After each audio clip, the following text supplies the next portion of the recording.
59 seconds of shaky, grainy footage. That's all it takes to spark one of the longest-running arguments in American pop culture. A large, dark-haired figure strides across a dry creek bed, swings its arms in a strange, exaggerated rhythm, and then, right near the end, turns its head back over its shoulder to look directly at the camera. That single glance has been frozen, zoomed, slowed down, and argued over for close to 60 years. Now, in the age of artificial intelligence, that same footage is getting a completely new kind of examination, one its original filmmakers could never have imagined. Run through modern AI systems including Grok, the chatbot built by Elon Musk's company XAI. Stick around, because the story behind this footage is stranger, older, and more layered than most people realize. And if this kind of deep dive into unsolved mysteries interests you, subscribe now, because there's plenty more coming. Let's start with what actually happened on October 20th, 1967. Roger Patterson, a 34-year-old rodeo enthusiast and amateur filmmaker from Yakima, Washington, had been chasing Bigfoot stories for years. He'd already made one. Low-budget documentary attempt on the subject in 1962. And by the late 60s, he was determined to get real footage. He teamed up with Bob Gimlin, a 36-year-old logger and rodeo rider, and the two men rode on horseback into the Six Rivers National Forest near a tributary called Bluff Creek in Del Norte County, Northern California. They were there investigating reports of large tracks in the area. What they say happened next has never changed in the decades since. Rounding a bend near the creek, their horses reared back, and in front of them stood a large, upright, hair-covered figure.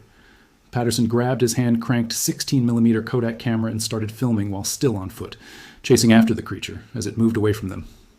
The result was about 24 feet of usable film, roughly 59.5 seconds, showing the figure walking, then turning to glance back at the two men before disappearing into the tree line. Before leaving, Patterson and Gimlin made plaster casts of the footprints left behind in the mud. A storm was rolling in, so they left the area rather than risk being trapped by flooding, and by the time anyone returned, the site had been washed out. The creature caught on film quickly earned a nickname among enthusiasts, Patty, a play on Patterson's own last name. And almost immediately, Patty became the most scrutinized figure in the history of cryptozoology, arguably second only to the Zapruder film of the Kennedy assassination in terms of how many times a single piece of footage has been frame by frame dissected by researchers, scientists, and skeptics alike. The disagreement split almost immediately down two very different lines, and both sides had credentialed people behind them. On the skeptical side, British primatologist John Napier, who worked at the Smithsonian at the time, reviewed the footage and concluded that the way the figure moved didn't hold up under close biomechanical analysis, suggesting the film pointed toward a hoax. On the other side, physical anthropologist Grover Krantz argued the opposite, claiming the creature's body proportions and manner of movement were beyond what any human being in a costume could reasonably pull off. Dmitry Bayanov, Igor Burtsov, and René Dahinden, three researchers who spent years directly investigating the case, published extensive frame-by-frame analysis arguing the footage was authentic. Meanwhile, all the way back in the late 1960s, several film industry professionals reportedly reviewed the footage and noted that the special effects and costume technology available in 1967 would have made faking that kind of fluid movement extremely difficult. And that's really the heart of the whole 60-year debate. Everything comes down to how the figure moves. People who believe the footage is authentic point to a few specific details. The figure's arms appear noticeably longer relative to its legs than a human's would be. In an average human, the arms measure roughly 20% shorter than the legs. Researchers who've measured Patty's proportions in the footage have argued the ratio looks much closer to even arms and legs nearly matching in length, a proportion far more typical of a great ape than a person in an oversized suit. Believers also point to the visible motion of muscle-like bulk across the shoulders and thighs as the figure walks, describing what looks like natural muscular flex, rather than the stiff, padded movement you'd expect from a costume. And then there's the gait itself. Patty walks with a distinctive, compliant knee bend, feet lifting high enough at points that the soles are visible, nearly perpendicular to the ground, and a rolling motion through the hips that a person wearing a rigid suit and platform feet would have a very hard time replicating convincingly on unstable, muddy terrain, while also being filmed handheld by someone running to keep up. Skeptics have an answer for nearly all of that. The most direct challenge came in 2004 when a man named Bob Heironimus publicly claimed that he was the one who wore an ape costume for Patterson that day, describing a suit supplied by a costume maker named Philip Morris, who ran a costume company and had, separately, told his own version of selling Patterson a gorilla suit around that time. It's worth being precise about where this claim actually stands. Heironimus' account has never been backed up by a surviving physical suit, and no costume matching the description has ever been produced as physical evidence. Patterson himself, who died of cancer in 1972, maintained until his death that the footage was real. Gimlin, who is still alive today and has spent decades mostly avoiding the spotlight before becoming more active again at Bigfoot conferences in recent years, has never wavered either, consistently saying he witnessed a real, unknown animal that day, not his friend in a suit. There's another layer to this case that often gets overshadowed by the film itself: the footprints. Before Patterson and Gimlin left Bluff Creek that day, they poured plaster into several of the tracks left behind in the mud, producing casts that have circulated among researchers ever since. Some of these casts show a texture along the sole that certain investigators have described as looking like dermal ridges, the kind of fine skin texture you'd find on a human foot, just scaled up to a massive size. Believers have argued that faking that level of microscopic texture convincingly in a homemade rubber or leather boot would have been an extraordinary technical achievement for anyone working in 1967, let alone two men without any special effects background. Skeptics counter that wet mud settling and slowly collapsing around a normal boot print over time can produce texture patterns that look far more complex than they actually are, especially once plaster is poured in and the original print has already begun to degrade. Neither side has ever fully closed this particular argument either, and it tends to run in parallel with the debate over the film itself rather than resolving it. So for close to 6 decades, the film sat in this unresolved space. Frame-by-frame analysis by hand, done with projectors, magnifying glasses, and a lot of patience. Plaster casts of footprints that some argued showed evidence of dermal ridges, texture patterns you wouldn't expect a rubber boot to leave behind, and while others argued could easily be explained by mud settling and shrinking around a normal boot print over time. Every decade or so, someone would run a fresh technical, pass on the footage using whatever new tool had just become available, and each time, the same two camps would look at the same new data and walk away even more convinced of whatever they already believed. Which brings us to now, and to Grok. Over the past couple of years, a wave of content creators and researchers have started feeding the Patterson-Gimlin footage into modern AI systems, including large language models with image and video analysis capabilities, like Grok, and asking a straightforward question: what do you see when you actually break this down, frame by frame, using computer vision instead of the human eye? This isn't a single formal peer-reviewed study coming out of a research institution. It's a newer, less formal wave of amateur and semi-professional digital investigation, and it's worth being upfront about that distinction, because it matters for how much weight you put on any of it, but it's also part of a broader and increasingly serious trend of applying AI-powered image stabilization and motion analysis tools to old, low-resolution footage in general, and Bigfoot researchers have been quick to adopt it. The most well-documented example of this trend actually predates the specific Grok videos making the rounds recently. In 2023, anthropologist Jeff Meldrum, who has spent decades studying purported Sasquatch evidence academically, worked with the History Channel series The Proof Is Out There to apply AI-powered stabilization to the original footage. Once the shakiness and blur from the handheld 16mm camera was smoothed out computationally, the resulting cleaned-up footage reportedly showed clearer knee compliance and torso rotation during the walk cycle, movement patterns Meldrum described as consistent with non-rigid biological motion, rather than the stiffer, more constrained movement typical of a person walking inside a costume. Separately, AI-based motion stabilization work has circulated widely online, showing the footage smoothed out frame by frame, and reactions to those cleaned-up versions have gone in wildly different directions depending on who's watching. Some viewers looking at the newly stabilized footage have said it makes the figure look unmistakably like a person in a suit, walking with an oddly human hip sway. Others, looking at the exact same stabilized clip, have pointed to the same footage as clearer evidence of genuine non-human movement mechanics. That split reaction is honestly the most interesting part of the entire AI chapter of this story. The same enhanced data, run through the same modern tools, is being interpreted in opposite directions by different viewers, which tells you something important. AI-powered image stabilization doesn't resolve ambiguity on its own. It sharpens the picture, but it doesn't settle the argument, because the argument was never really about image quality in the first place. It's about how you interpret motion, proportion, and behavior that sits right at the edge of what looks human and what doesn't. When people specifically ask conversational AI systems like Grok to weigh in on the footage, what typically comes back is less a dramatic new revelation and more a structured summary of exactly the debate that's been going on for decades.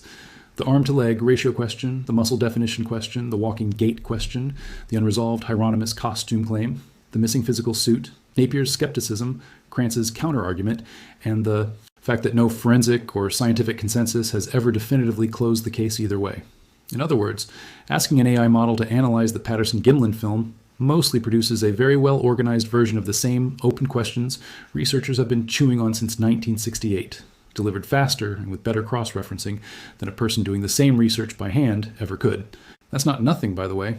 There's real value in having a tool that can rapidly pull together decades of scattered claims, cross-check dates and names, and lay out the strongest version of both the believer argument and the skeptic argument side by side without getting emotionally attached to either one.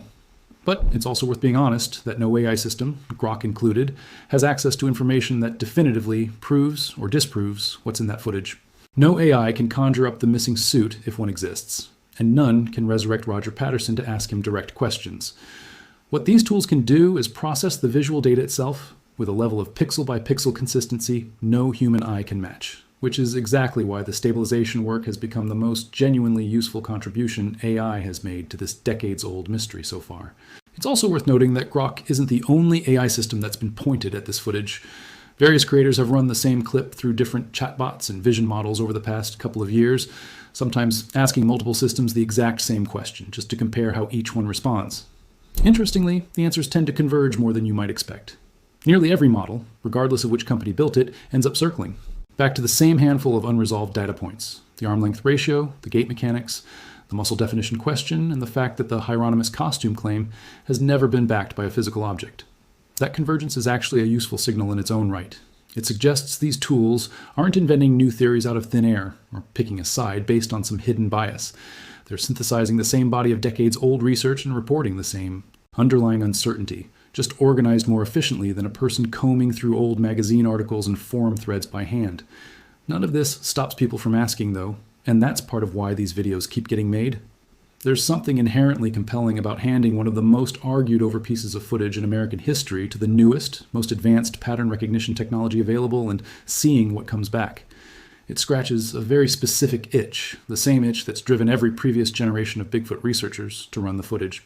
Through whatever tool happened to be cutting edge at the time, whether that was a film projector and a magnifying glass in the 1970s, early frame-by-frame video analysis software in the 1990s, or neural network-based stabilization in the 2020s.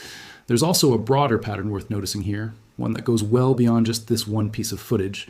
Across the last few years, old, ambiguous, low-resolution footage of all kinds, whether it's grainy UFO videos, old newsreel clips, or classic cryptid sightings, has been getting run through modern AI stabilization and enhancement tools by amateur researchers and hobbyists all over the internet. And in almost every case, the pattern repeats itself. The enhanced footage looks clearer and sharper, but the underlying disagreement about what it actually shows barely budges. People walk away from the newly cleaned-up version even more convinced of whatever interpretation they already held going in. Psychologists actually have a name for part of what's happening here, something related to confirmation bias, the tendency to notice and remember details that support a belief you already hold while glossing over details that complicate it. Sharper footage doesn't remove that bias.